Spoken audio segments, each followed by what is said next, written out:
We've been hearing about institutions being interested in Bitcoin for years, and as the institutional landscape's been built, volatility has stepped in.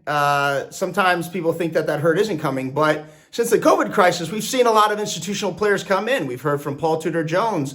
What's changed in the market right now? Are these institutions really interested in crypto? Are they really ready to step into the arena? Yeah, I think, over the past few months, um, you know, institutions have been getting more interested and aware and educated on Bitcoin and digital assets in general, whether that's through media, through, firms like Galaxy Digital, things like that. Like, interest has definitely gone up. And I think what kind of pulled a lot of that interest forward was, definitely around sort of the COVID-19 crisis and the response of central banks globally. And you can debate whether or not it was the right or wrong response, and that debate will happen for many, many years to come.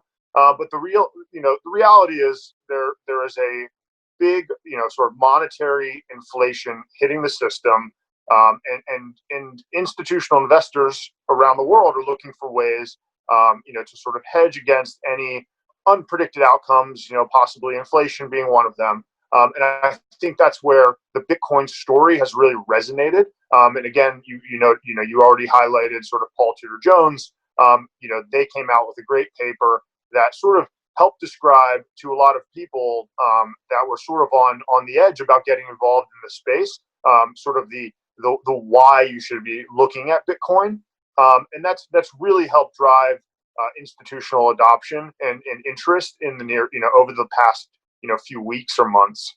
So, how have these conversations changed with the institutions? Because there was a lot of exploratory kind of fact finding going on, and now you have this real change where there's active trading by these major institutions.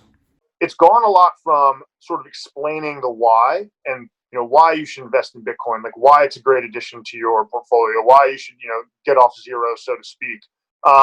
And it's really shifted to more of a how conversation. And so in the past, maybe it was 80% why, 20% how. Currently, it's kind of flipped, and it's more about 80% of how do we actually get this done? How do we trade this asset? How do we transfer this asset? How do we safely store it?